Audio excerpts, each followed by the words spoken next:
Hey, what's up, guys? I have a special announcement to make. May 6th and May 7th, I will be hosting an event here in San Antonio, Texas, at my home, at the new stadium that I'm building in my backyard, Estadio Libertad.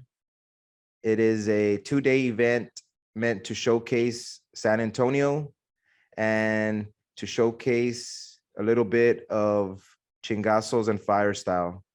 Um, I've been it'll be close to a year around that time that I would have been doing the podcast. So I want to also celebrate that. And I also want to celebrate um, uh, some uh, some boxing on that event because Cinco de Mayo weekend is one of the two biggest boxing days, basically like our Super Bowls of the year. And every year, if I'm not in Vegas to check out the fight, then I'm having a big party here at my house. So I'm going to be having a party. I want to invite you guys. So May 6th and 7th, that Friday, what we'll do is I will take a personal tour with you guys and show you around the city, but this is not a hey, let's go check out the Alamo kind of tour. This is going to be a tour of my style, checking out some boxing gyms that have had champions come out of it, checking out some neighborhoods where some of the oldest narco corridos, um, true narco corridos, where they started. A lot of these songs kind of show you the neighborhood of the streets that are named on there, kind of give you a little bit of background history. And there's so much stuff in San Antonio history that is more how would you say uh, my style, that isn't your normal way of checking out San Antonio. So for sure, we'll do that on a Friday. We'll for sure go to a couple bars and hang out, have conversations, talk about all kinds of cool stuff that I think you would enjoy. And then on a Saturday, I will have a party here at my home.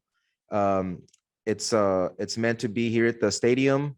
And that stadium, when I built it, it wasn't meant just to be a place to hang out with family and friends and have a good competitive games back there. It was also a place to showcase speakers that I'm interested in.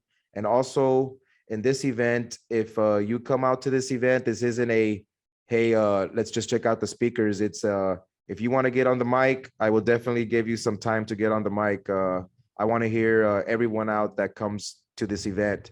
So if this is something that interests you, I'm working out all the details of who some of the special guests might be. Um, Definitely going to be a lot of Texas vatos that are going to come speak here, but as the details roll out, I will update you. But for sure, if you're interested in this event and want some details, um, uh, be sure to email. I'm going to put the email right here. It's Los Libertinos 210 at gmail.com, and I will email you details. And man, I look forward to having this event. You know, I think it's going to be an awesome experience for myself and for you. And I feel that whatever ends up being the ticket price to admission, I'm going to give you more value than that, for sure. Because some people might say bad things about me. Probably not too many, because I really don't fuck with people, but even those people wouldn't say that I don't know how to host here at my home, and I do. So if you're gonna be a guest here, you best believe that you're gonna have a good time. So again, email loslibertinos210 at gmail.com.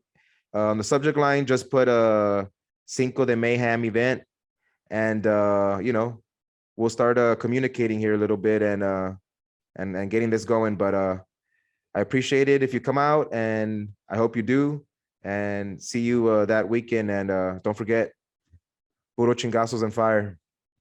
Peace.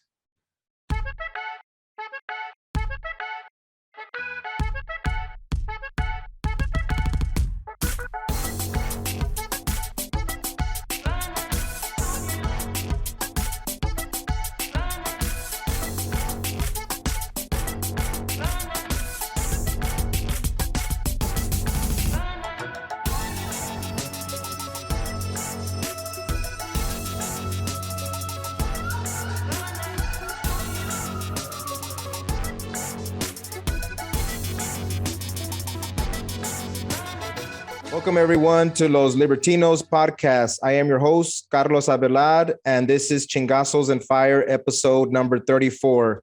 Our guest today is Marta Bueno. She is a Cuban as fuck liberty activist based out of Miami, Florida. She is a mother of four, an entrepreneur, a real estate investor, a realtor, and a candidate for the Miami-Dade Commissioner District 10.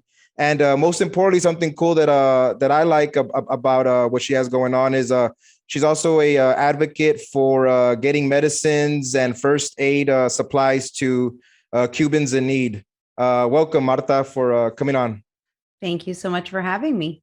So some of the people that listen to the show, I consider like half like libertarians that listen, and then the other half maybe is like family and primos that might listen to my show. But for the people that don't know some of your story, your background, can you kind of tell us about it? And feel free to take your time, because your background story, especially, a little couple of generations back, is interesting. So, if you don't mind getting into that a little bit. Sure, I'd love to.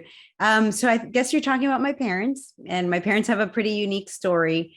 My parents grew up in Cuba, and they were children when Fidel took power. And so around the 1969, 1970, my father was, in his early 20s. He was a young man. And he realized that he had no future. He wanted to go study for veterinarian. And in Cuba, you don't get to choose. You take an exam, and in Cuba, they tell you, this is what you're going to, this is what you're good at. This is what you can do. And on top of that, you must be part of the Cuban communist regime. You have to go do military service, and you have to be part of it. And my father realized this isn't the future he wanted. He wasn't going to be able to work in Cuba. Again, if you're not part of the regime, you won't be able to eat. You can't feed yourself outside of it. So he decided to try and leave. And on his first attempt, he got caught.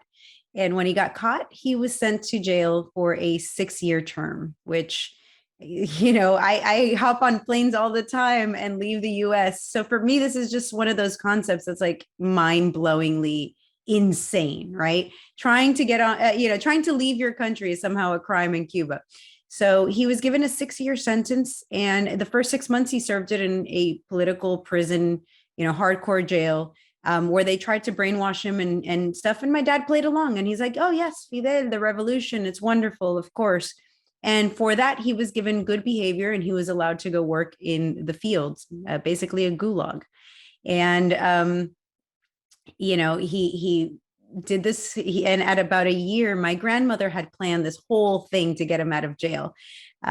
She set everything up. She was going to do it. She found drivers and whatnot to be able to, car and gasoline. In Cuba, everything is just so difficult. So you have to go by la libreta. In Cuba, your rations are this much gasoline if you have a car, and estas llantas, these tires for your car, and my grandma had to manage all of that. But then the day came. No, explain that a little bit. What do you mean? Meaning like finances, or it was a libreta, like as how people knew, like, what do you mean? I'm interested. Sure. And it's still to this day in Cuba, in order to be able to purchase, it's a ration book. And this happens in socialist communist countries all around the world. Yeah. So they give you a book, and they tell you, for example, right now in Cuba, every month you're entitled to, per person, I think it's 6 eggs, a bottle of oil, some rice, some beans, and I believe it's about 6 pounds of chicken per person per month. So these are the type of things. Back then, I'm sure you've seen pictures in Cuba. They all have the 1950s cars, because that's what was in Cuba at the time. My mother's father had a car before the revolution, and that's the car that the family had. So, it was an older car. Imagine in the 70s already, that was probably, 15, 20-year-old car. And so you're only allowed to buy the things that are in the ration book. So if you need gas, and the jail that my father was in was almost across Cuba. So if they were going to drive to this, to break him out of jail, they needed other people's ration book. So my grandmother went around and found tires for the car, and found a driver to drive it, or she found 2 people to help drive. She found people donated their gas to my grandmother and her cause. People donated, things that they needed. And she planned this whole thing, but then the day happened and my grandmother, she got cold feet and she's like, I don't think I can do it. And my mom had just had my brother, my dad had been in jail for a year. He hadn't been able to see his son. And my mom was like, you know what? I'm going to do it. Somebody's got to do it. If you're not doing it, I guess it'll be me. And she traveled across Cuba with these two men she had never met before, driving a car that she didn't know how to drive, going to a place she wasn't prepared for, this 21-year-old badass, really, and made it to where they were supposed to meet up. And it was supposed to be my dad and his cousin. They were together when they were caught. And it ended up being like my dad and his cousin and like 10 other friends, just all of a sudden, because I guess when they were trying to escape, other people noticed and they're like, hey, we're coming with you. So all of a sudden it turned into a clown car. My mom had to, she's like, she didn't have clothes for everyone. They're wearing their prison jumpsuits. And she's like, they did the best they could, dropped off the other people as they went, and left my father in a town that borders the Guantanamo Bay prison. The Guantanamo Bay American base. And so the first time my dad got caught, he tried to go through land to Guantanamo Bay. And there's a lot of trees, there's a lot of growth. My dad got lost and didn't make it. So this time he decided that he's a much better swimmer, I guess. And he hid out for about a month in this town. My grandmother had prearranged, of somebody that was sympathetic with the cause for him to stay hidden in their house for about a month. And so at the end of the month, he escaped through an outhouse, where people go to the bathroom. It's not the greatest of story there. He escaped through the outhouse and made it into the bay. And there's an island between, that town and between Guantanamo Bay. And my dad made it to that island. And there's an American soldier that guards from that little piece of land. And he pulled my father up and said, welcome to America. And that's how my dad made it to the US. And so from there, this story gets a lot less dramatic. My dad worked really hard, was able to get my mom, my brother, and his parents and his brother. My uncle at the time was like 12 or 13. Could I, and so, because I'm asking, because this is all new to me. I've never actually talked to, I don't think I probably have, but like a Cuban, like, because, I'm Mexicano or Mexican style. So I know the immigration stuff of over here kind of stuff. So if once your dad did that, like what I've kind of always like, did the Cuban government then get mad at your family, or was there anything that happened to them? Like, hey, you know what I'm saying? Because I only know it. The only Cuban stuff that I know as far as like when they leave is like through sports. It always happens in baseball. It always happens in boxing. They go in the Olympics and then they just split. They just stay in the other country. Like, so what happened? Like once he was an American, he was able to like, or not, on American land, he was able to advocate, get them over here, or like, yeah, absolutely. Okay. So I have to point out that my dad left Cuba in, the early 70s, back when we didn't have these restrictions on immigration. As a matter of fact, the moment my dad touched that land, that because it was an American base, he was on American soil. Therefore, he immediately got his citizenship. I mean, it was almost, it's very quickly. The only thing stopping my father from pulling the family out of Cuba at that point was getting enough money to do so. And he wasn't able to bring them out directly. My father was able to bring them out through Mexico, actually. He brought my family from Cuba to Mexico City, where they stayed for about 6 to 8 months. I don't remember the exact time frame. And then he was able to get him into the US. He was living in Elizabeth, New Jersey at the time, which is a huge Cuban community. So yeah, when we look at the immigration laws and how they've changed, now a Cuban comes to the US, or a Mexican, or anybody, really, and it's very difficult. It's very difficult to get that position. We were blessed, and that's the only way I can say it. And that's why I believe so strongly in immigration. What would have happened to us had the United States not have had these policies? And we can look around the world at Haiti and countries that really need this help, Venezuela. They really want to be able to emigrate, and we've turned into a different country, one that doesn't necessarily believe in that freedom. But anyways, I digress. My mom lived in Mexico for a little while, and then my dad was able to get him out and into the US. And then, he was just really a hard worker. He tells the story of when he got to America, he lived on somebody's couch for a while, and he would eat maybe one meal a day to make sure that he could save up every single penny he made to get his family out of Cuba. And so he got a job working at a selling windows in Harlem. I mean, I guess they figured, well, we'll send the Cuban dude and he'll probably fail miserably. But actually, he became the best salesman for this window company and won a trip to Venezuela and a cruise ship that stopped in Venezuela. And when he got to Venezuela, he's like, wow, this place is amazing. I want to start. My dad was a farmer before the revolution. My grandfather owned a farm and was a farmer, was a veterinarian actually. And so my dad grew up on a farm, and he always had this vision. So my dad, put together his money and moved the family to Venezuela, and was one of the first people to bring artificial insemination and embryo transfer technologies in the early 70s to Venezuela, back when Venezuela was a great country. And I was almost born there. I was born in the United States because my grandparents lived here. And at 9 days old, I went back to Venezuela, and I have had a relationship with going back and forth between the two countries until I was about 15, right before Chavez took power in Venezuela. And the reason I'm bringing this up is because it's like socialism just seems to follow me around. That's my joke, right? It's like, my parents left the Cuban dictatorship. They moved to Venezuela. They started a life there, and they had to upend everything, leave everything behind again, because then it happened again in Venezuela. Now we're here in the United States.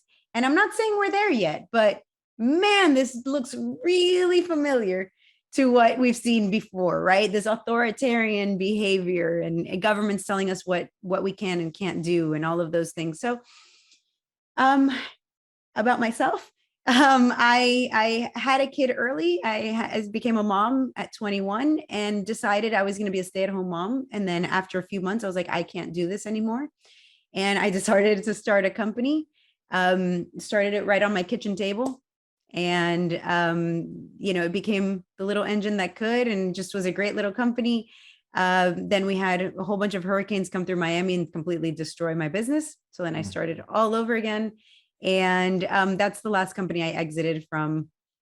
Well, I started one with my mom when I was 17 too, which is still going strong. So very proud of my little, I kind of say that I was the little, 21-year-old Latina without an education. I should have been one of the statistics, right? I should have been one of those people that just has a kid after another kid. Like you said, I have 4. The American dream was alive and well for me. I worked really hard and had, created I turned this idea into an action and pursued it. And the last company that I built and exited, I'm very proud of it. I left it in 2016 and it's still going. And when I left it, it sold $50 million a year and had over 100 employees. I mean, That's this awesome. is just, yeah, I got really lucky and I worked really hard. And now that I have, I'm in a different place in life. I can dedicate myself to helping other people. I am a firm believer that the opportunities that this country afforded me, I want to pay it forward. And I want to pay it forward with my neighbors and my city. And because this is where I live, and this is where my kids live, and this is where the people I care about most in the world live. And I'm sick and tired of people spending all this money on taxes to not get anything in return.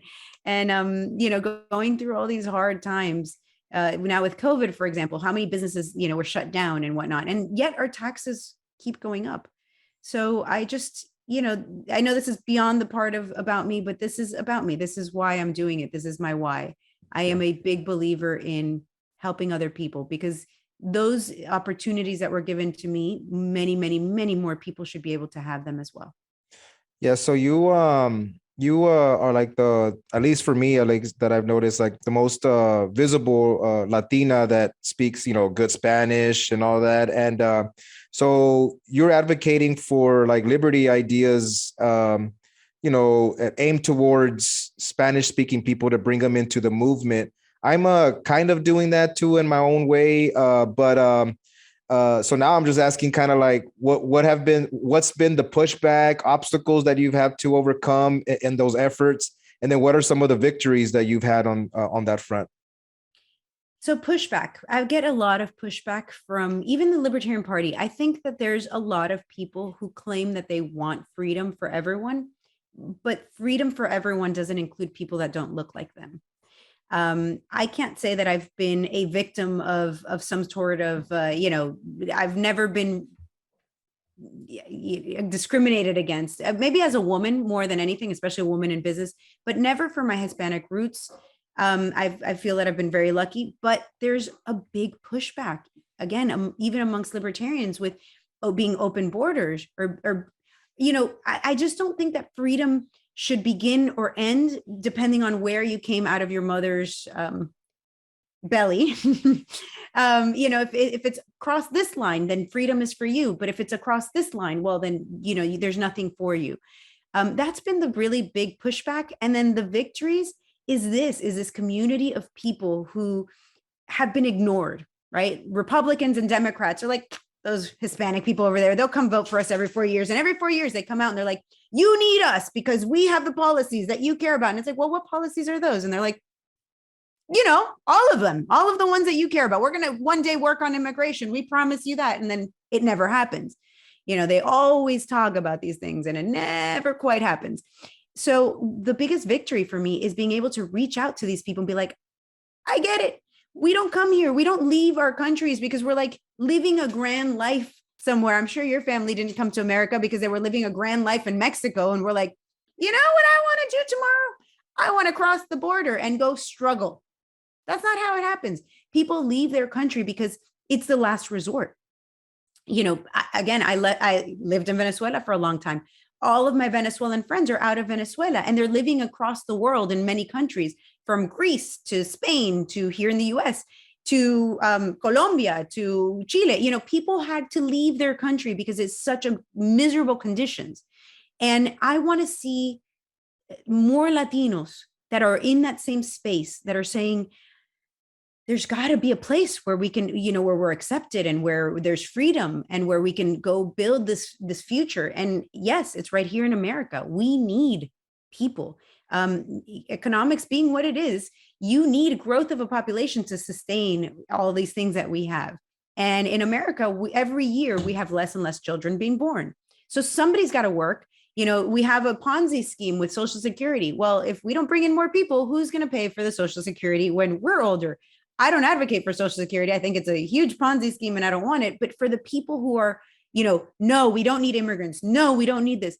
Well, at some point, you're going to realize you do. So my big win has been, reaching out to Hispanic people, not only in the US, but Latin America. I mean, people like you said that I'm a big Latina advocate, but I mean, there's some amazing people. We've got Gloria Alvarez, who now is living in Mexico. We have Antonella Marti, who's here in America, but she's from Argentina, and she's very popular and very well spoken. There's a group now of Lola, which is Ladies of Liberty, and Ladies of Liberty Alliance, and they have chapters all over Latin America and in Spain and in Canada.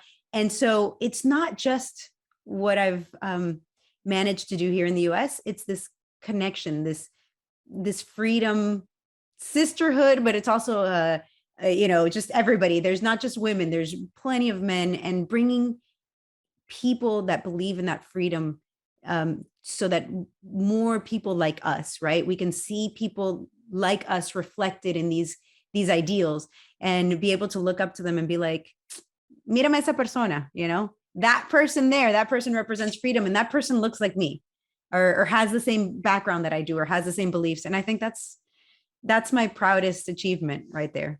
So the immigration issue was the one that pushed me more towards like trying to be in the Libertarian Party. I'm not I've donated and stuff, but I've never gone to conventions or anything like that. I was like a Ron Paul guy, so I went to all the conventions when he was running. But the immigration stuff was the issue that always rubbed me the wrong way on how when I was at conventions, I would just kind of observe because I didn't, I was just one of these guys. Oh, hey, vote for these delegate vatos. And okay, whatever. But I was still there, like, just observing, and man, you could just see the veins out of people about the immigration stuff. How I don't know, man. It just rubbed me They're the wrong angry way. about it. Yeah, It just they're rubbed me. angry about I it. was like, man, what are you so upset about? Like, what's going on here? It's but anyway, so that pushed me like more towards like more like libertarian, because they were the party that kind of seemed like, I could really just speak like, hey, there's no beef with us or here, like we're everybody is just a line kind of thing, just kind of more of that conversation. But there is a debate in the liberty movement about immigration, and the most recent uh I guess like debate between like higher profile people in the party was Spike Cohen, who ran for VP in the last race, and then Dave Smith, who is talking about running as for president, and he's a comedian. And I even like reached out to the Mark Claire, the Lions of Liberty guy, and I bought a little advertisement, because I'm trying to advocate the like kind of like the Latino style of like liberty, where I'm trying to say, hey, there's a whole group of us out here that listen to like all these corridos that are basically saying like fuck the federal government, even if it there's a lot of people that sing these corridos and they don't like hey, No. we're here, but nobody speaks to them, kind of thing. And that's kind of what I'm trying to do. So my question is kind of like, what is like your general stance on the immigration issue? And then also, if the term open borders strategically might need a facelift or an upgrade, because I feel that the open borders might have that phrase already might have so much negative weight on it that we can say it a little differently if we maybe play with words a little bit. But that's just a question to you, and maybe strategy, since we're kind of on the same team of what we're trying to do here with what I'm doing here with the Libertinos and all this stuff. It's a play on words, right? But so general immigration stance, and that phrase open borders, which everyone kind of always grasp onto, and it has a lot of weight on it. So anyways, go ahead. So I think we're spot on this. Like I said, people don't necessarily just decide to upend their life to come to America just because they're going to get free things. And it's almost painful to watch, right? They're like, oh, well, people come here because they want welfare. No, people come here because they want an opportunity to get ahead in life. So with that, I am a complete open borders person. And that's one of the things of the Libertarian Party, of their platform, that caught my attention, that I said, this is something that I agree with. They agree. They have on their platform free migration. What does that mean? That means let's go back to the way it was before. We didn't have a problem, just like we didn't have a problem with drugs before prohibition. We didn't have a problem with immigration before the immigration laws. There's no magic number that the United States government pulls out of a hat and says, this number of people can come in. They just kind of wing it, right? They're like, we're going to accept 20,000 Mexicans. We're going to accept 5,000 Cubans. I don't know the number. Nobody does. It's just this, this kind of arbitrary thing. And, the economy, like anything else, can't be centrally planned. You cannot just decide on a number and that's going to be the right one. What do I mean with open borders? Let people come. If there's no jobs, if there's no anything, they're not going to stay here. They're going to move on to another country. They're going to go somewhere else. They're going to find these opportunities elsewhere. And what we tend to find with immigration, this is a very economic heavy conversation. And most people having this conversation are not knowledgeable in this economic issue. And so they'll say things. And I did hear that Spike Cohen and Dave Smith debate. Spike Cohen, of course, being on the side of immigration, and Dave Smith kind of against it a lot, depends on how you see it.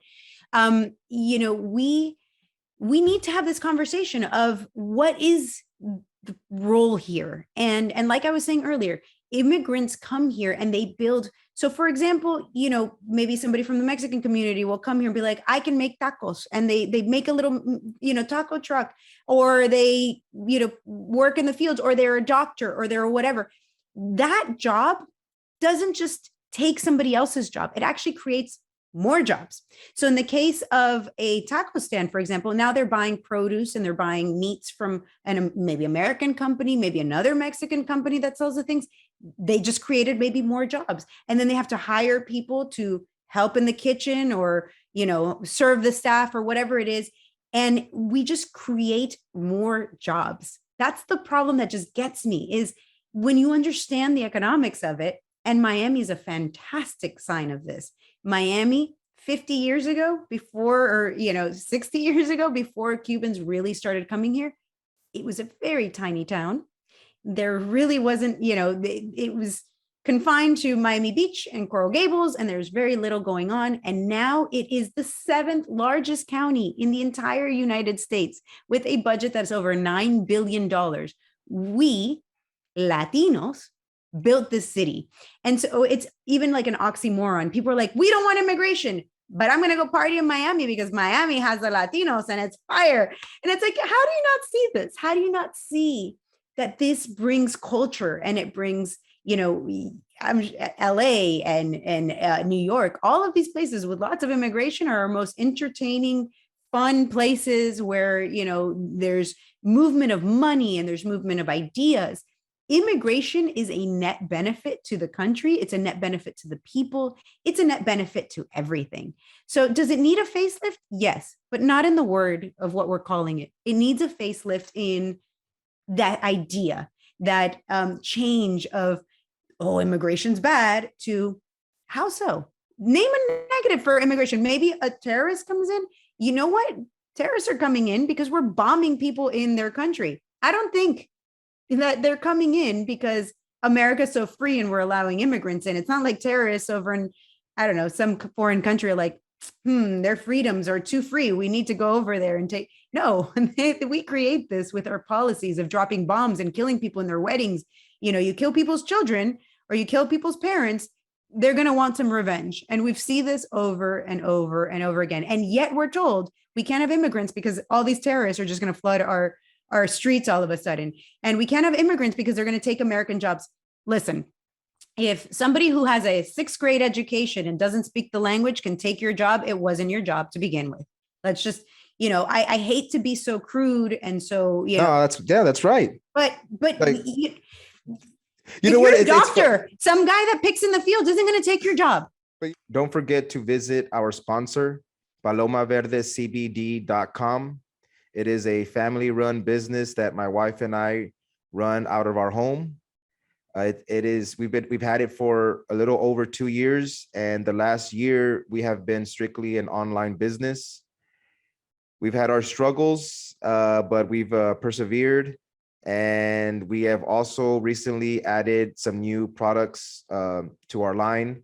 Of course, you know that we have all the edibles, the tinctures, all the salves, and creams, sports creams, and some of the pet products. But we've added this time some, bath bombs, 25 milligrams each. There's 4 in this bottle. Be sure to take care of your lady, or you could take care of yourself if you're that kind of vato. That's cool too. And also some massage oil, once again, to take care of your lady or yourself if you're that kind of vato. That's okay too.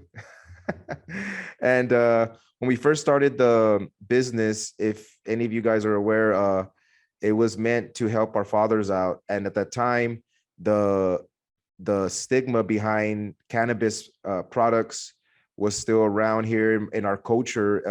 Our fathers weren't really up to it, but we kind of told them that there was no psychoactive effects or any THC in the product, and then they have been users of it, and they've gotten a lot of benefits from it. But we've also listened to our customers, and many of them have mentioned that they'd like us to bring in a full spectrum product because there are some extra benefits sometimes through the entourage effect if you have some of the THC in it. So we have a new full spectrum tincture, 2250 milligram tincture bottle. So you can be sure to check that out if you're trying to get some of that, plus all the other products that we have. So visit palomaverdecbd.com. Use the promo code Chingazos at checkout, CHINGAZOS INGASOS for 20% off anything that you purchase, free shipping. So be sure to check it out. And I appreciate, Vanessa and I appreciate any of your support. Get your products, take care of your body and mind, and peace. But you know what? It's funny how the system, not the system, I don't know. So this was kind of something that, so in preparing for the the interview with you, I saw some of your interviews, and it's so the paradigm of the system. I also want to be careful how I say this, but it's okay. So let me say this through my story, so when I see somebody like a panhandler asking for money, and I see an Anglo person, I say, man, you must have really had a bad time, because man, I don't know what to tell you, man. Like, my bad. But if I see like a Mexicano, I'm like, pinche huevón, you can, it's just in my head. I'm just playing, but it's kind of like, so even like here in Texas, like I'm an advocate for Texas secession. So I kind of and the Texas secessionist movement, a lot of it still has some of we want to protect the border. So I automatically say, hey, I'm down for that, but let's close. If we're gonna build a border wall, let's build it on the northern side too. So we can protect ourselves from these northern rapists and all. I just play with words, right? Just to play. And everybody always, oh, what do you mean? No, well, why not? If you want a border, why not all the way around? Why is it just on the one side that just happens to have a certain color tint coming over and not the other side? Yeah, I interviewed Alex Nowashta once from the Cato Institute, and he's really good on this topic. And the one takeaway that I remember that he really said, and it's a good visual for me, was like, he was just like, of course they're gonna find the drug dealers and the rapists because there's a border check line, but basically, like, if you just get the southern border and just get that line of like the border patrol and all that, and just put it anywhere in the country, anywhere in the United States, you're gonna find the same drugs, the same stuff pass. It's just about that they're getting checked. So I've always thought so those type of ideas don't seem to penetrate. It didn't penetrate in the way that I saw it in the Republican Party. And I'm starting to see some of that too, even amongst the people that I kind of hang around with, that I kind of like, the podcasts that I like and stuff like that. But, I also understand too that it takes time to get people to see your point of view. So I don't go hard on it. And that's why I kind of play a little bit with the angles that I have. But for sure, one thing that we all kind of agree on is that the drug war has been something that is for sure a libertarian stance that we all agree on, that should be completely eliminated. There might be some super hardliners that say, you can't legalize all drugs, but for the most part, I think a lot of people agree on this. Can you also kind of talk about, which is not talked about, how the drug war affects us domestically, but how that not even trickles, like how that affects our foreign policy towards our southern, like Central and South America and all that, and Cuba too. I mean, yes, people don't understand what the drug war has done, and the clearest way that I think we can explain it to people is based on prohibition. So everybody knows about prohibition, right? In the 1920s in the United States, the Roaring 20s, we decided no alcohol for you. And what happened? Well, we got gangs. We got people like Al Capone and Bugsy Siegel, and we had this police were cracking down. We now know that the government poisoned a lot of alcohol and killed people. So yay, the United States, right? Like, this is just this insane idea that government knows what's better for us, and they're going to protect us by killing us or, hurting us in some way, just so that we don't drink this one thing that they don't want us to have. So anyways, the creation of prohibition caused gangs, caused this thing, caused people to shoot each other over control of the distribution of the bootleg alcohol, caused people to die because the alcohol was poorly made or laced with things. All of that, there's a parallel to all of that in the United States currently with the drug war. So drugs are now being laced with things like fentanyl. Drugs are now, have been for the last 80 years that we've had prohibition. People will shoot each other over drugs. People will, fight turf wars, gang wars. We have all these gangs. We have all these problems. It is exactly the same thing as the 1920s prohibition. And yet we discuss this with people and they're like, no, but drugs are bad. Therefore, we should keep this going. And that's only a small part of it. Then we have to look at the incarceration rates. We have to look about how much money is taken from each and every one of us in our taxes to support the police state so that they can make sure to crack down on these drugs. We support, the jail system. We have people in jail, even a few years ago, getting a 40-year sentence because you had a possession of a large amount of cannabis. What's a large amount of cannabis? It's a plant, right? You have a large amount of a plant, but we're going to give you a 40-year sentence because you may possibly hurt yourself. So we're going to make sure you hurt yourself. Like, is that what the US government is saying? So I think that there's, a lot of people just don't think this through. And I was guilty of that. And I think most of us are. You aren't born with this idea of liberty. I really haven't met a whole lot of people that are just like, the moment that they learn to speak, they're like, freedom. You have these beliefs, they're passed down. And then one day, maybe you discover freedom and you're like, that the way I thought about that wasn't right. So I tell this to people because I hope that they see that once they see this, once they see that freedom, once they're like, oh yeah, that makes sense. So what would happen if drugs were legal and you could go into a CVS or a Walgreens or, whatever, and buy cocaine, buy whatever? Well, you're not going to have people overdosing on, fentanyl because now they're going to know the exact dose that they can take and they're going to take drugs that are clean. Again, this happened under prohibition. People would buy alcohol or get alcohol somehow and they'd die because it was poisoned, because it was made poorly, because of whatever. Same thing is happening now. And every time a drug becomes illegal, something stronger comes out. So it started off with like marijuana and then maybe cocaine, and then cocaine became crack. And then crack is now, fentanyl. And you've got like, it just keeps getting worse and worse and worse. So the problem is the same problem we had 100 years ago. We're just pretending that it's different.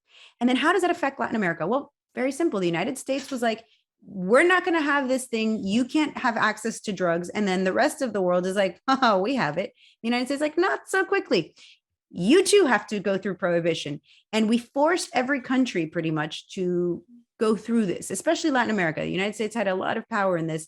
And what happens in Latin America? Well, if you're a poor farmer, you're going to want to, maybe growing tomatoes doesn't feed your family enough, but growing this coca plant or growing, cannabis or growing poppy seeds or whatever the drug is makes you a lot more money.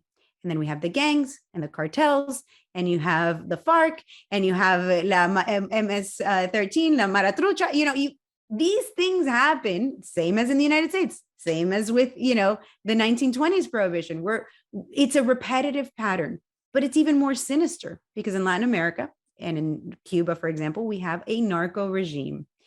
Colombia, Venezuela, Nicaragua, all of these countries have these huge, massive cartels and gangs that get drugs into the United States. In the United States, we are the largest consumer of drugs. Latin America is the largest producer of drugs. So you got to get it to us somehow. And a lot of drugs come through Mexico because we obviously share a huge border there. But then that doesn't account for all of the drugs. We have a lot of drugs passing through the Straits of Florida, through Cuba into Florida. And why do I mention this? Well, because in order to get through there, the Cuban government has like a little checkpoint. And they're like, you come through here, you pay us a lot of money. So our drug policies are fueling the communist regimes in Latin America. Our money, our drug money that we're paying, all of our, our politicians then go spend money and give money to Venezuela and Cuba and all these places to help their problem. But what they're doing is they're funding this regime. And it's a vicious cycle. We just kind of go round and round and round and round, and more people in jail, and then we need bigger jails, and we need more money spent for the police state. We now have police stations all around the country with massive tanks. Who are they going to go after with this? They've got riot gear. They've got all this stuff because we just keep escalating, and nobody's standing here saying, hey guys, you have it all wrong. You have it all wrong. You just do. And we need you to take it a step back and take it a notch down, and let's start legalizing things and see how it goes.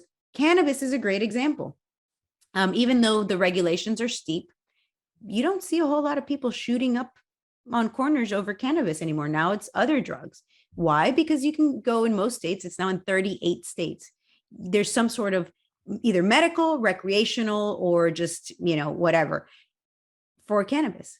And so you can just go to a dispensary. You're not going to go risk your life with some weird, drug transaction in a back alley anymore for a cannabis. Are you kidding me? You're going to go to your dispensary, or you're going to, it's not so illegal anymore. Maybe you have somebody that'll deliver it to your house. Who knows? The point is, the more we show that freedom leads to less problems, I think the more we can win over people. Just going back to that, nobody's born with this idea of freedom. It's something that you're red pilled or orange pilled or green pilled or blue pilled, whatever the color is, black pilled, I don't care. You're black pilled into freedom. And once you get hit with that freedom feeling and that freedom thinking, it's hard not to see it everywhere. It's hard not to see how freedom just makes everything better. Entonces, antes que pensamos de grabar, te dije que iba a haber una pregunta o algo que podías a decirlo otra vez en español. Y bueno, tu respuesta era larga aquí, pero creo que es muy importante. Entonces, esta va a ser, a ver si la puedes decir otra vez, pero en español. La pregunta era que las leyes contra las drogas aquí en Estados Unidos, lo que pasa aquí con las leyes aquí y cómo afecta también la póliza que pasa en los países de Latinoamérica. Ok. A ver si puedes, a ver claro, si... lo trataré de hacer más rápido porque creo que me llevé mucho tiempo en la respuesta anterior, pero bueno, ¿cómo afectan las pólizas? La política de las leyes contra las drogas en los Estados Unidos. La manera más importante que sucede es que nos cobran muchísimos impuestos para poder hacer un ataque en contra de las drogas, ¿no? Las drogas es igual que la prohibición que teníamos del alcohol anteriormente. En los años 1920 tuvimos prohibición de alcohol, el cual se veían las gangas y se veían los problemas con los grupos como el de Al Capone, como el de Bugsy Siegel. Los Estados Unidos tenía un problema muy grande porque el alcohol era prohibido. Al hacerlo legal otra vez, nuevamente, ahora podemos entrar la mayor parte de los Estados Unidos uno puede entrar en una tienda y comprar el alcohol bien, no hay que ir a un lugar a esconderse, exactamente. Uno puede ir y comprarlo como Dios manda, ¿no? Y recibir y comprar y no tienes ningún problema. ¿Cuál es la diferencia con las drogas? La diferencia con las drogas es que hemos dicho, no lo vamos a hacer. Y en vez, la prohibición del alcohol duró poco, duró menos de 10 años, pero la prohibición de las drogas ha durado más de 80. Y cada vez que llegamos a un punto, le damos más duro, le decimos a la gente, no puedes hacerlo, ahora te vamos a mandar a la cárcel. Y esas cosas nos han llevado a la destrucción de la familia, nos ha llevado a la destrucción de comunidades, ha llevado muchísimas personas a las gangas, han llevado muchas personas a tener muchas dificultades en general. Eso aquí en Estados Unidos, de nuevo, las cárceles aquí en Estados Unidos, las prisiones están llenas de personas que simplemente eran adictos a una droga o que tenían posesión de una droga, que me parece un tema muy difícil también. Cuando uno es adicto al alcohol, aquí con mucho amor y cariño le decimos a la gente, vaya y busque ayuda en Alcoholics Anonymous, en AA. Pero cuando uno es adicto a las drogas, te meten en la cárcel y te dan 40 años de vida. O sea, es una doble moral, está mal. Y no solo eso, le estamos destruyendo la vida a la gente para que ellos mismos no se lo destruyan. Es casi ridículo lo que hacemos. En términos de Latinoamérica, pasa lo mismo. Muchas personas en Latinoamérica tienen que crecer estas drogas porque eso es lo que les trae dinero y se involucran con las gangas, con la maratrucha, con la FARC en Colombia, con qué sé yo. Todas esas organizaciones hacen que haya menos estabilidad y no solo eso, esas son las drogas que nos entran al país. ¿Y cómo pasa? Pasan a través de estos regímenes que son narcos regímenes, el de Cuba, el de Venezuela, el de Nicaragua, ellos reciben el dinero al pasarlo a los Estados Unidos.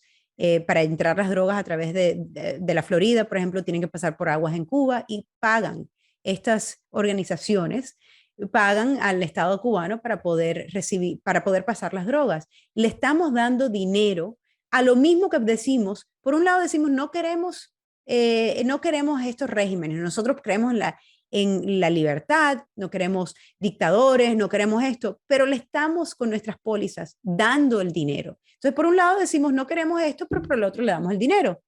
Entonces, nosotros tenemos unas políticas muy equivocadas en este país y forzamos que los demás países nos sigan y hagan lo que nosotros les decimos. Hemos destruido la vida de cantidad de americanos por una planta, porque al final del día la marihuana es una planta. Es más, es una planta que la razón por la cual es ilegal es porque desafortunadamente los estadounidenses que estaban a cargo en ese momento, Henry Anslinger es la primera persona que estuvo lo que ahora es el DEA. Antes, en ese tiempo, era el Department of the Treasury, el tesorero.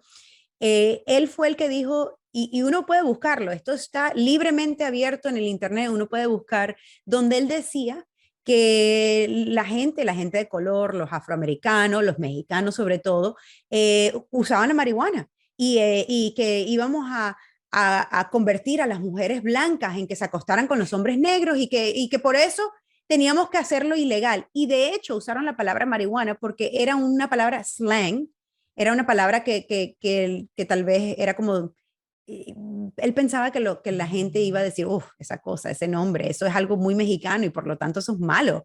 Y por eso es que usamos esa palabra, la palabra legítima de la planta es el cannabis. Sin embargo, todas estas pólizas, todas estas políticas son cosas que hemos hecho precisamente para hacerle daño a las personas. Y yo creo que la mayor cantidad de personas en este país y en Latinoamérica se dan cuenta de que estamos mal, pero también tienen esa noción de que no, las drogas son malas y por lo tanto tenemos que pararlas. Y la verdad es que no hay nadie en esta vida que te puede decir a ti un adulto, a mí una adulta, lo que puedo y no puedo hacer con mi cuerpo. Es mi cuerpo, me pertenece a mí. Y así mismo como te estás tomando tu traguito, tú eres responsable, ¿no? Tú eres una persona que tú sabes tu límite, tú sabes lo que puedes hacer. Eso mismo pasa con las drogas. Y cada vez que ponemos algo más difícil de obtener, más lo quiere la gente. Y en vez de decirle a la gente, mira, tienes un problema con la cocaína, tienes un problema con esto, vamos a ayudarte, quieres ir a un centro, quieres hacer una comunidad como, hey, no, nosotros los metemos en la cárcel y les jodemos la vida. Y eso Sí, me parece cruel, sumamente cruel. sí. Gracias por eso, Marta. And yeah, that's perfect. Yeah, I'm gonna be able to show that to a lot of people. I'm gonna have to clip that out for sure. Thank you for that. So we're almost towards the end of this. I want to be sure that I want to talk to you about your Cuban efforts on the front of trying to send medical supplies and first aid supplies there. Can you speak on that? Because from what I heard from you say in the past here a little bit, that it's getting more difficult and more costly over time. And maybe you could also let people know how to kind of help on that front if they're interested in that. Sure, and that would be great. So first, let me go into what's the problem with Cuba. The style changes once the Latina it's oh man, that's cool. It's almost like double personality. I don't know if this happens to you, but you It speak does. one way in Spanish and then one way in English. And I think it's just, It's a a style. blessing. It's a blessing and a curse, right? I am still Martha, but when I speak in English, it's this way. And then en español, un poquito diferente. You know what? It's a blessing to have two languages. I can communicate with people in two different, multiple places in the world. I speak two of the world's top languages. I love this. So anyways, going to Cuba. For those that don't know, Cuba is a dictatorship. It's an island. It's a prison colony. There's 11 million people in Cuba and they have zero freedoms. Everything is through their government. And we talk about Cuba and people are like, well, it's the United States embargo. The embargo is a thing. It's there, but it doesn't prevent a lot of things. Actually, the United States is one of Cuba's biggest trade partners. And this is a thing that I bring up a lot. The United States sends Cuba pretty much all of the chicken that they consume. The United States sends most of our medicines, most of the medicines that Cubans can get, they get it from the United States. So what's the problem? Well, it's the Cuban government. The Cuban government owns and controls everything. And, you know, if you go to one of the Cuban hotels, you're going to find food, you're going to find all of the things that we can, you know, that are creature comforts. They've got running water, they've got electricity, they've got air conditioning, they've got all the things. But the rest of the people in Cuba don't live like that. The average Cuban makes less than $40 a month. The average elderly person in Cuba that is retired, that can no longer work, makes $10 a month. Their canasta básica, the amount that we, you know, at the beginning we talked about them having rations, la canasta básica is actually more than what people make a month. And people in Cuba can't, they're not allowed to fish, to have animals, to have a garden. The Cuban government doesn't want Cubans to be able to feed themselves, because that way they retain control. You know, so that's why Cubans can't do a lot of things. And on July 11th of this year, last year, 2021, the most amazing thing in the 63 years that Cuba has been going through this happened. And that is, spontaneously around the island, people started protesting. And a large part of this was COVID. A large part of this was just the sheer frustration. And a very large part of that was the this group, this movement, El Movimiento San Isidro, which were a whole bunch of artists that were being attacked. In the Cuban government, if you are an artist, it is an illegal activity. You cannot be an artist and talk about your Cuban government. And what do artists talk about? They talk about things that affect their lives. So you have rappers talking about, you know, the horrible system that they live in. You know, some of my favorite Cuban rappers talk about how, like, there's no water. They you know, no corre agua por las pipas, you know, no hay. And there's no medicine. I know that Michael Moore did this documentary, and people tell me all the time, but Cuban's healthcare is just amazing and it's free. And then I'm like, where did you get your information from? Oh, well, Michael Moore. Well, Michael Moore visited 2 hospitals in Cuba, and they were the one that Fidel and his family could go to, Fidel and Raul's family could go to. And then the other one is for the elite echelon of Cuba, in those places. We do have medical tourism. We do have ability to, you know, have treatment everywhere. Por cierto, Fidel didn't actually get a treatment in Cuba. You know, when people talk about how the system is so amazing, well, then why did Fidel leave Cuba to go get treatment when he was sick, right? So going back to the issue, Cubans, the average Cuban, they call it el cubano a pie, el cubano regular, the guy that lives like everybody else, one of the 11 million people that live, you know, their current life. They can't get access to medicine. You know, I'm so used to here in the United States, living here, I get a headache. I'll go to my cabinet and there's a bottle of Tylenol. Cuba, that doesn't happen. COVID happened and people couldn't get the most basic of needs. Azithromycin, the antibiotic needed to take care of your lungs for COVID, like this was the one that was one treatment of azithromycin on the streets of Cuba on the black market was $300.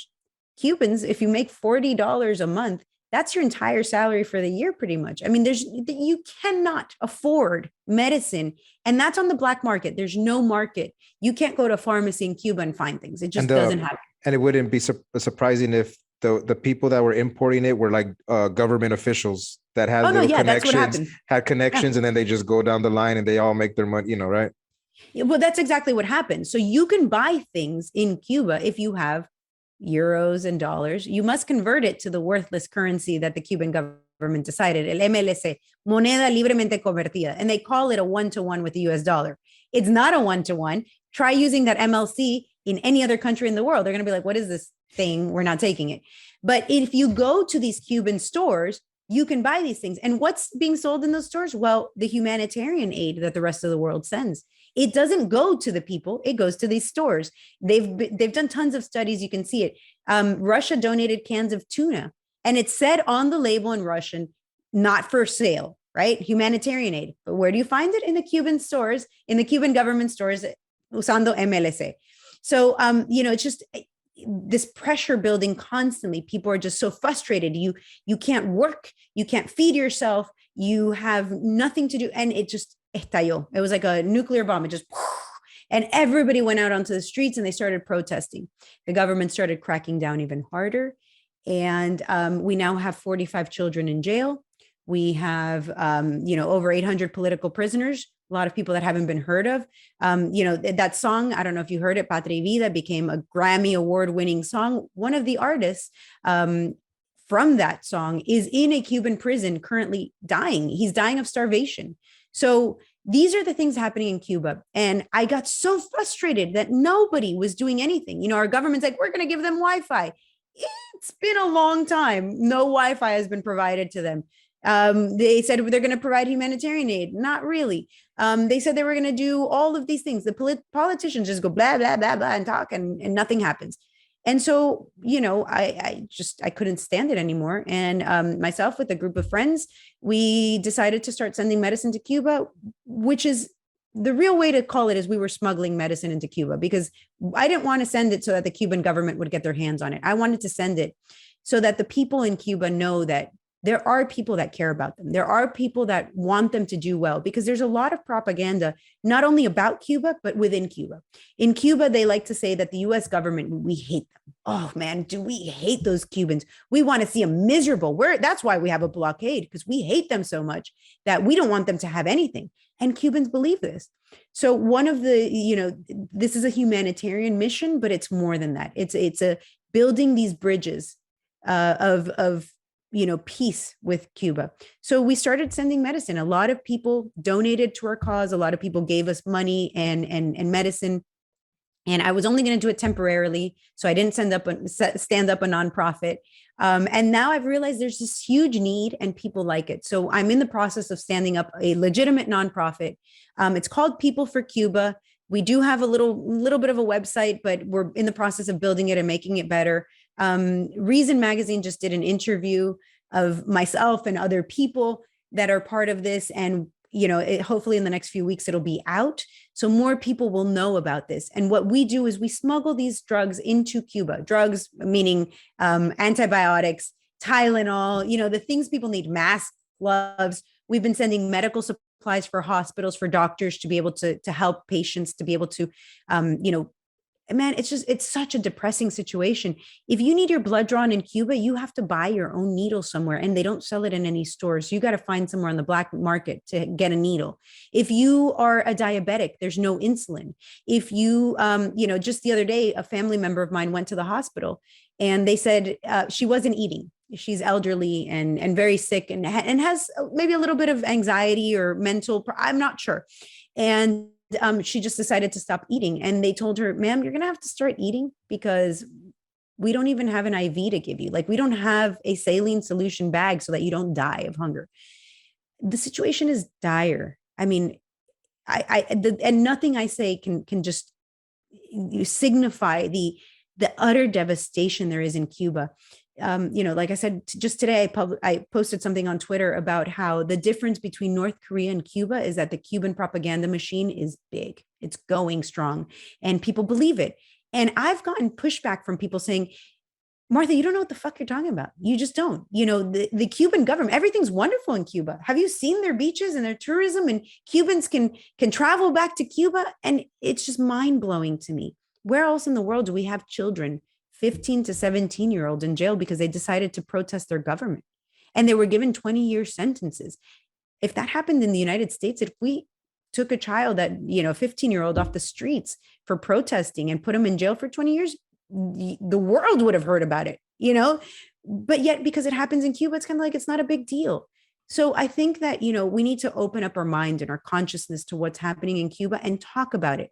We've done a poor job of describing to the world what happens in Cuba. And that's been our fault. As a Cuban community, we haven't done a good enough job.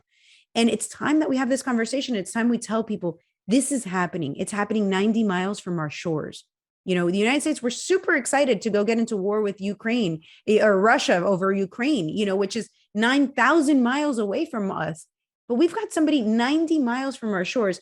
From Miami, it's 260 miles. It is closer. The tip of Cuba is closer to us than, for me, Miami to Orlando. I mean, our capital in Tallahassee is a 9-hour drive. It's really far. Cuba's a lot closer to me than Tallahassee. So this is something that really matters. And here in Miami, we're the capital of the Cuban diaspora. I call this the capital of Latin America, actually, because we take in everybody here, and I think everybody here should be welcome. And that's pretty much what's going on in Cuba. And if anybody wants to get involved, the website right now is kind of crappy. Please forgive me. I am not a somebody that knows how to use how to build websites or anything. So I finally managed to hire somebody to help me with this endeavor. And we're building the 501c3 so that we can take donations that are actually tax deductible for people. And we're just going to keep doing it until Cuba is free. There's no end in sight. I can't just walk away from this need that people have. On top of everything, I think we're humans at heart. And just because they live in a place different than us, and just because maybe they're not the same, or they don't look the same, or they don't speak the same as Americans, doesn't mean that we can just turn our backs on people that need us. Yeah. So that definitely speaks to your heart that the heart that you have like for service. And so right now too, you're currently running for commissioner in Miami-Dade County. I don't know how it works out there. I mean, so here in San Antonio, we have like city council people. I don't know if it's the same. I don't know if you can kind of give me a vibe of that, and then kind of talk about why you're running, the issues there, your opponent, or anything you got on that front. And for sure. Then just let us know how, if anybody's interested, how they can help you. Yeah. So what is a county commissioner? Well, it's the highest level of local government. It's for the county. That's right. Okay, that's the county. It's a county. Yeah. Miami has council people then probably, right? But the county is it different, or? We have Miami-Dade County, and then we have the city of Miami. So there's there's actually many cities in Miami. We have multiple, Hialeah, we have Coral Gables, we have a lot of cities. City of Miami is a thing. I'm running for county-wide. So this would be one of 13 people that run all of the financial decisions of Miami-Dade County. The only position really above this seat is the mayor of Miami-Dade County, which currently is Mayor Daniela Levin Cava. So this position is a very large one. We would decide the $9 billion budget that Miami-Dade has. What are the issues that I care about? Well, I'm an entrepreneur, and running an organization is what I'm good at. I'm not good at being a politician, which is, I can share with you that you can tell, because I haven't done a good job of fundraising, because I hate going to people and being like, please give me money. Please, I promise I'm going to put it to good use. I'm going to run for this seat. I'm going to win. And I hope to make your life freer. It sounds like a good idea. I hate asking, as an entrepreneur, I ask people for money, and then I give them a service, or I give them a thing, like they get a bottle of vitamins, and that's the thing that I would sell them. And that's what I would ask them for money over. This, I'm selling an idea, and it's a little more difficult for me to do it. So what do I want to do? I just want to make Miami as free as humanly possible, any way, shape, or form. But the specific things are, if we have to have a government, can we not make it the most efficient government we can have? So simple ideas. And I talk about this often. I briefly was a real estate agent. I still have my license. But in real estate, one of the things that costs a lot of money and takes a lot of time is property searches. I just got back from the country of Georgia, over by Russia, not the state of Georgia. And the country of Georgia, all of their property is on a decentralized blockchain. What does that mean? That means that, let's say I'm going to buy your house or whatever. And after we've agreed and we've sorted out all the details and we've done inspection, we can go to the courthouse and draw up the paperwork. And within minutes, I know that your property really belongs to you, and you can change it and exchange it to me. We cut out the lawyers, doing the title search, which is thousands of dollars. And then it takes weeks. This is, something that is very simple. Again, the country of Georgia did it, and they've offered to help here in Miami if and when I take on the seat. They've offered to help me with the people that did it for them and be able to propose this for Miami. That's one small idea. We need to be more efficient. People need to see what the commissioners are doing and where their money goes. I propose that we put all of the government budget, everything from receipts, everything that we spend, on a cloud-based system where people can track the spending. Right now, if you ask the average Miamian, hey, well, how much money goes to X, Y, or Z? Nobody can tell you. the budget is 3 volumes big. It is this huge, massive thing, and you have to go through it little by little in order to get where money is going to. One example that I use all the time is the commissioners. The seat I'm running for is $6,000 a year. That's the paycheck. And yet this office for 13 people is $19 million. Well, where is that $19 million going? Nobody can tell you.